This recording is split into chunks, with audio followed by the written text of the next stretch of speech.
हे समर्थ परमात्मा, हे निर्गुण निरंकार, तू करता है जगत का, तू सबका आधार।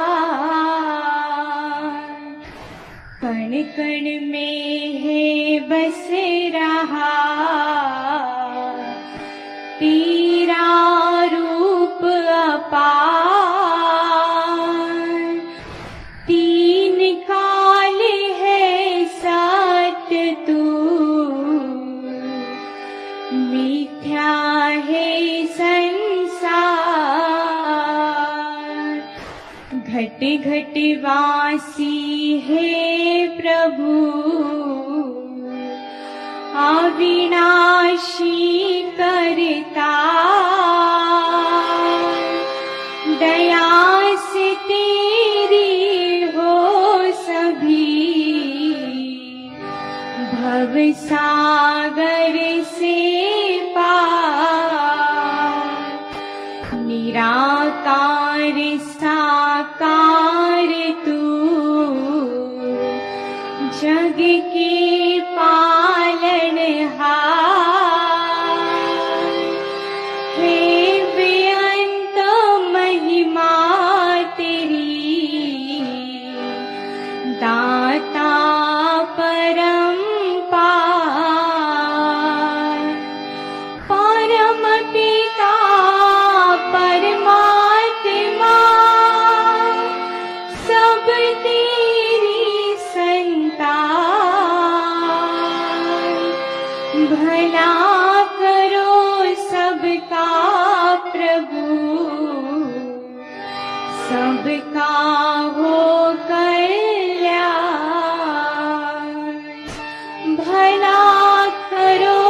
सबका प्रभु, सबका हो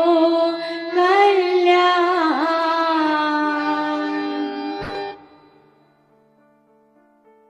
सत्संगत जी प्यार से कहना ध्यान निरंकार जी। और यहाँ पे भी जो सत्संग के दौरान भी हमने सुना, चाहे वो छोटे बच्चे की जुबान से हो, चाहे बुजुर्गों के, चाहे वो कोई भी तरह का सहारा लिया हो, स्पीच का, गीत का, कविता का, तो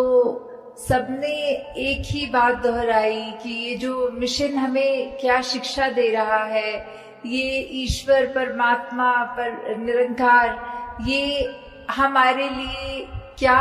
अहमता जीवन में रखते हैं। और हालांकि ये भी उस तरह से देखा जाए तो हम अगर सिमरन कर रहे हैं और निरंकार प्रभु परमात्मा को याद कर रहे हैं, तो उसका उद्देश्य क्या है कि निरंकार को तो कोई फर्क नहीं पड़ेगा कि हम अगर निरंकार को याद रख रहे हैं कि नहीं, पर हमें अपनी इस जीवन काल में किस तरह जीना है, वो अगर नजरिए से देखें तो हम सही रास्ते पे हैं कि गलत। वो जो हमारा एक है मेजरमेंट लेने का कि किस तरफ है हम, उसको अगर तोलना हो तो यही पता लगता है कि अगर हम सिमरन करके कोई भी कार्य का डिसीजन ले रहे हों तो हमें अपने आप पता लग जाएगा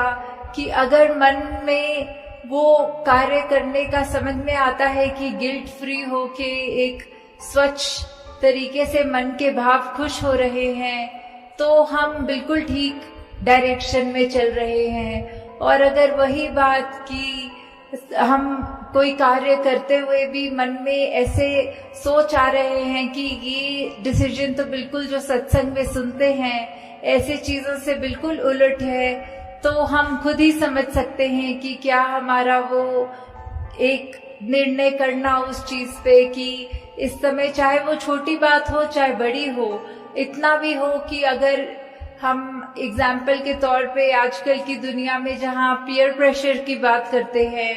तो अगर कोई हमारे साथ वाला ऐसा कर रहे हैं जो हमारा मन उस तरह नहीं मान रहा कि ऐसा करना तो उचित नहीं है, तो अगर हम वो कार्य कर लेते हैं और वो अपने आधे दिल से, जैसे हाफ हार्टेडली बोलते हैं, तो उससे समझ में आता है कि निरंकार ने तो हम सबको वो चेतनता दी है, वो डिसीजन मेकिंग की, तो वो हम किस रूप में, किस तरफ वो लेकर जा रहे हैं। क्या हम सिर्फ उसी लिए ये कार्य कर रहे हैं कि सदियों सदियों से ये कार्य हो रहा है और अब तो ये परंपरा बन गई है, ये एक रूटीन बन गई है। तो हमें ऐसे समय में वो चीजों को सोचना कि ये जो भी हम कर रहे हैं ये एक अंधविश्वास की तरह, एक ये अंधाधुंध कार्य ना होता रहे, पर किस तरफ हमारी सोच हमें जो सही मार्ग दिखा रही है, जो निरंकार प्रभु परमात्मा का आसरा लेने के बाद जो ये सोच बन जाती है, तो वो कभी भी हमें गलत रास्ते नहीं जाने देता। और साथ ही जहां आज हम सत्संग में ये बहुत अलग तरह की भावना भाषाओं में सुन रहे थे, कोई प्रेम, नम्रता, करुणा की बात, कोई विशालता की बात, कोई इस निरंकार की महिमा का बयान करते हुए या फिर सिर्फ अपने मन के भाव कर रहे थे, तो यही सोच में ध्यान में बात आ रही थी कि किस तरह, चाहे हम कहीं से भी आए हो, हम एक दूसरे को सत्संग में यहाँ बैठ रहे हैं, हमारे आगे पीछे दाएं बाएं जो बैठ रहे हैं, हम उनको जानते भी नहीं, उनका नाम भी नहीं जान सकते। तो जहाँ हम इतने छोटे से कमरे में बैठे हैं तो एक दूसरे को नहीं जानते, और तो जब विश्व की बात आती है तो ऐसे तो कितने अनगिनत देश हैं और कितनी पॉपुलेशन वर्ल्ड की है, तो हम किसी को भी उस तरह नहीं जानते। तो ये जो बात आती है कि हमने संसार में सभी से प्यार करना है, तो वो कैसे अचीव हो पाएगा? हम नहीं तो एक अगर किसी को जानते हो उसको तो प्यार कर लेते हैं, एक अजनबी की जहाँ बात आती है उसको कैसे प्यार करना है? तो बात सिर्फ इतनी सी ही है कि जो हमारी आत्मा का स्रोत है वो निरंकार ही है, तो वो हर एक के अंदर है। वो सिर्फ ये मनुष्य शरीर वालों के लिए बात ही नहीं, बल्कि पूरी वनस्पति या पूरे जो भी स्पीशीज हों इस संसार में, सभी में तो है। पर ये मनुष्य में हम हैं तो हमारे पास वो पोटेंशियली वो जीवन मिल गया जहां हम अपने इस सोर्स ऑफ ओरिजिनेशन, इस परमात्मा को जान सक रहे हैं। तो वही वो बात जहाँ प्यार की कि जब हम एग्जाम्पल देखें तो अगर हम एक ट्रेन में या कहीं पे भी ट्रैवल कर रहे हो तो हमारे साथ जो बैठे अजनबी हैं, तो हम वो उसको एकदम से तो उसके लिए ऐसे हमारे भाव नहीं आएंगे, पर जैसे जैसे बात चलती है आगे, ट्रेन की जर्नी चल रही है, तो वहीं हम थोड़ा सा भी अगर जानकारी उनके बारे में ले लेते हैं तो कहीं ना कहीं हमें वो एक फेमिलियरिटी फैक्टर मिल जाता है। ओ, आप तो हमारे ही शहर के हैं, अच्छा आप जहाँ रहते हैं वहाँ हमारे रिश्तेदार रहते हैं, या कुछ भी ऐसी बातें होती है कि धीरे धीरे वो जहाँ एक अजनबी है उसके लिए मन में वो एक सॉफ्ट कॉर्नर बनना, वो एक प्रेम का एक थोड़ा सा दर्जा उसके मन में हमारे लिए जो आना। तो अगर हम सिर्फ ये कम्युनिकेशन रूप में भी चाहे, जो अभी तक बिल्कुल अजनबी था अब वो हमारा जानकार हो गया, और ऐसे ही जहाँ लार्ज स्केल पे देखें, दुनिया की बात करें, तो ये तो संभव ही नहीं कि हम हर एक से जा के बात करें और ये फेमिलियरिटी फैक्टर देखें। तो किस तरह यही है कि सभी से प्यार करना, क्योंकि हम इस परमात्मा से करते हैं तो सभी से करते हैं। तो ये प्यार करना मतलब हर एक के पास जाके जताना प्यार तो संभव भी नहीं है। तो किस तरह हम जहाँ छोटे से ही दायरे में अगर हैं, अगर हम उसमें ही हर एक से प्यार करें तो हम पूरी सृष्टि से, पूरे ब्रह्मांड से प्यार कर रहे हैं। तो ये भी कैसे हो जाता है जहां आज की दुनिया में एक ब्लड रिलेटिव्स, एक इमीडिएट फैमिली के ही सदस्य आपस में ठीक से बात नहीं कर सकते या एक दूसरे का निरादर करते हैं या फिर अपने बोलों में ऐसे कठोर वचन से एक दूसरे का दिल दुखाते हैं, तो जहाँ पे आज की दुनिया में ये भी संभव नहीं कि हम एक परिवार में माता पिता बच्चे ग्रैंड पेरेंट्स या बस इतने से ही एक हार्मनी में जी सके, तो ये विश्व में ये शांति की बात या फिर प्यार की बात इसको स्थापित करनी है तो हमने खुद ही देखना है इसको कैसे स्थापित कर सकेंगे। जब हम एक दूसरे की बात मानेंगे, और लॉजिक तो है अपनी जगह की, अगर कोई चाहे उम्र में बड़े हों परिवार में छोटे हों, वो अगर बिल्कुल कोई ऐसी बात कर रहे हों तो सिर्फ ये भी नहीं कि चलो बात माननी है हमें ये सिखाया है, अगर वो बात लगे कि ये अभी बिल्कुल ऐसी बात कर रहे हैं जो उसके खुद के हित में नहीं है और परिवार का भी माहौल खराब करने वाली बात है, तो उस समय हमें यही एक जो अपना गुरुमुख का जो एक कर्तव्य है तो वो हमने रखकर अपने भाव उनको भी समझाना है कि ये आपकी बात जो है ये अपनी सोच को किस तरह मोल्ड कीजिए, या फिर परिवार रूप में भी इसके साथ हम आपके साथ सहमत नहीं हैं। आप सत्संग का कोई उदाहरण कोट करें या जीवन में कहीं भी कुछ हो, उससे अपने बड़े बुजुर्गों को भी अगर समझाने की जब बात आए, उनको भी बच्चों को भी, तो इस तरह उनको भी समझाकर कि चाहे देखा जाता है दुनिया में तो कोई जो जाति पाति की बात तो छोड़ो, घर के अंदर भी अगर एक डोमेस्टिक हेल्प जिनको हम कहते हैं, जो हमारे साथ कभी खाना बनाने की मदद या घर की साफ सफाई की कर देते हैं, तो कई बार ये भी दुनिया में देखा जाता है कि उनके साथ ही जो व्यवहार है वो ठीक नहीं किया जाता या फिर उनको नीचा माना जाता है। तो उनके अंदर भी तो उतना ही परमात्मा, वही परमात्मा है जो हमारे अंदर है। तो ये भेदभाव कैसा, ये ऊंच नीच कैसी, कि हम एक बात तो ये बिल्कुल हिपोक्रेसी की बात हो गई कि जहां हम मुंह से तो कहेंगे कि सब एक हैं, सबसे हमारा प्यार है, और वहीं घर के अंदर का माहौल ऐसा कि कोई किसी को ऊंचा मान रहे हैं, किसी की बातों को हम ऐसे अपनी सोच को ज्यादा सुपीरियर करके उनकी सोच से सोच रहे हैं। तो ऐसा करना भी एक भक्त के जीवन में शोभा नहीं देता। अगर ऐसा हुआ जा रहा है तो किस तरह हर एक से हम सिर्फ एक वो प्योर इंटेंशन से जब प्यार करेंगे तो वो दायरा हमारा अपने आप बढ़ता जाएगा। जब हमको घर में वो एक खुशी का माहौल एस्टैब्लिश हो जाए, धीरे धीरे जहाँ हम स्कूलों में पढ़ते हैं या काम करते हैं ऑफिसेज में, धीरे धीरे वही माहौल हम जब वहां लाएंगे तो एक ये जो रिपल इफेक्ट होता है, जो एक बूंद अगर कहीं पानी में गिरती है तो उसकी एक भीनी भीनी लेयर्स करके वो आगे की ओर जैसे बढ़ता है, तो वही एक विश्व में बात पहुंचेगी। और ऐसे ही ये हम विश्व में चाहे कोई कहीं से भी आया हो, उसको उतना ही प्यार, वो चाहे पहली बार जीवन में मिल रहा हो,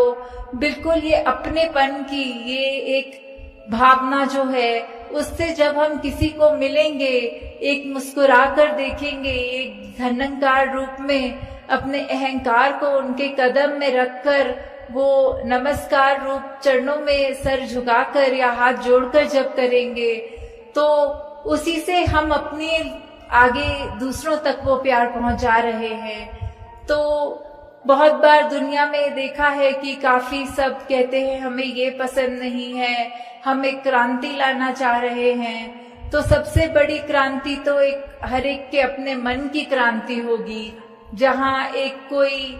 मॉब इकट्ठा करने की जरूरत नहीं, बस हम अपने आप को बदलते रहें, हमारा जीवन इतना अच्छा हो जाए कि और कोई भी वो जीवन देखे तो बोले इनके जैसा ही बनना है, और वही क्रांति फिर उसके आगे मन में अगले के होगी। और ऐसे ही हम ये जो विश्व शांति, विश्व प्रेम, बंधुत्व, भाईचारा, या हम ये जो हार्मनी इन वननेस की बात करते हैं, वर्ल्ड विदाउट वॉल्स की बात करते हैं, इसको एक अचीव करना संभव हो सकेगा। जैसे कहा भी जाता है कि अगर हम किसी को मिल रहे हों तो एक जो हैंडशेक की बात होती है, तो we cannot shake a person's hand if our own fist is clenched. एक दायरा, एक तंग दिल्ली, एक मुट्ठी ऐसे जकड़ के बंद कर लेने से हम वो कैसे दूसरे का हाथ मिला पाएंगे। हाथ मिलाने के लिए तो हमें अपना हाथ खोलकर उसके हाथ के साथ अपने हाथ को छूकर वो एक रिश्ता मन से कायम करके उससे हैंडशेक कर सकेंगे। तो दातार सब पे कृपा करे कि आप सब जहां हर पल कोशिश करते हैं कि एक बेहतर इंसान बन सके, वहां पर साथ ही साथ जब तक ये प्रभु परमात्मा निरंकार की सोच मन में है, किस तरह का संतों ने युगों युगों से सिखाया है कि एक मनुष्य की ये ह्यूमन क्वालिटीज क्या होती हैं, वो ज्यादा से ज्यादा अपने लाइफ में डालने की, उतारने की जब तक हम कोशिश कर रहे हैं, तो हम तब तक एक ठीक डायरेक्शन, एक हमारी दृष्टि, दिशा, हर चीज एक तरफ है। तो वो सही तरफ है कि गलत है, वो हमने तय करना है। और वो निरंकार का सहारा लेते हुए अपने आसपास के जो भी संत महात्मा हैं, वो जो अच्छी शिक्षा दें, वो शिक्षा को ग्रहण करते हुए अपने जीवन को और सुधारना है। और दूसरों पे भी कोई टिप्पणी करने की जरूरत नहीं कि ये तो बोलते कुछ है, इनकी पर्सनल लाइफ में झांक के देखो तो इनका जीवन तो अलग है, ये सत्संग में तो आकर कहते हैं कि गाली गलोच नहीं करना, और इनके घर अगर जाओ तो ये तो प्यार से ही बात नहीं करते। तो वो उनकी अपनी जिंदगी है, वो जो रिश्ता उनका, फिर आगे निरंकार को पता है उनके साथ क्या करना है। हमने कुछ वो नहीं सोचना कि ऐसा व्यक्ति कहता कुछ है, करता कुछ है। हमें सिर्फ अपने लिए, हमारे हित के लिए क्या है वो देखना है कि अगर ऐसा कोई इंसान जिसका हमें पता है कि कर्म रूप अच्छा नहीं, पर वो बात अच्छी कर रहा है, उस बात को ग्रहण करना है। जैसे हम सबने बहुत बार ये एग्जाम्पल सत्संग में सुना भी है कि बाबा गुरबचन सिंह जी के पास जब सब कोई आए थे महापुरुष, और कह रहे थे कि आप कहते हैं कि हर एक में उसकी अच्छाई ढूंढनी है, तो आज सुबह आते समय संगत के एक शराबी जो नाले में गिरा हुआ था, वो दृश्य देखने को मिला, तो उसमें से क्या अच्छाई अपने जीवन में डाले। तो बाबा जी ने आगे से यही उत्तर दिया कि आप ये सोच लो कि उसका जो जीवन है, हमें ऐसा अपना जीवन नहीं बनाना। हमें अपनी सोच को या कर्म रूप में इतना नहीं गिराना कि अपना कहाँ लेटे हैं, कहाँ बैठे हैं, व्यवहार कैसा है, वो अच्छा ही रखना है। दूसरों की अगर खामियां हैं तो उससे यही सीखो कि हमारे अंदर ये ऐसी खामी ना आ जाए। तो दासी आपका और समय नहीं लेना चाहती, और 11 बजे से सब आप पहले ही संगत आए हैं, तो यही एक कामना रखते हुए कि हर एक महापुरुष जो आज यहाँ है वो सिर्फ अपने ऊपर, स्वयं के सुधार के ऊपर ही फोकस्ड रहते हुए ये बात मन में लेकर जाए कि जो भी बात अच्छी लगे, चाहे संसार में रहते हुए, चाहे सत्संग में रहते हुए, किसी की ऐसी बात हो कि अगर एक मनुष्य की 10 बातें बुरी और एक अच्छी, तो भी उस मनुष्य से कैसे प्यार किया जाए, उसको रिस्पेक्ट कैसे कर सके, वो उसकी एक कोई खूबी लेकर उसको उसी तरह प्यार दिया जाए। तो दातार कृपा करे कि सेवा सिमरन सत्संग आप सबकी झोली में जहाँ हमेशा रहे, वहीं सबका ये जज्बा भी वो कायम रहे, एक सुधार के लिए आगे से आगे बढ़ते चले जाएं। साथ संगत जी, ध्यान निकार जी। तेरी ओट सहारा तेरा, तन मन भूख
सद्गुरु माता सुदीक्षा सविंदर हरदेव जी महाराज की जय। निरंकारी राजमाता गुरु बचन अवतार की जय। प्यार से बोलिए।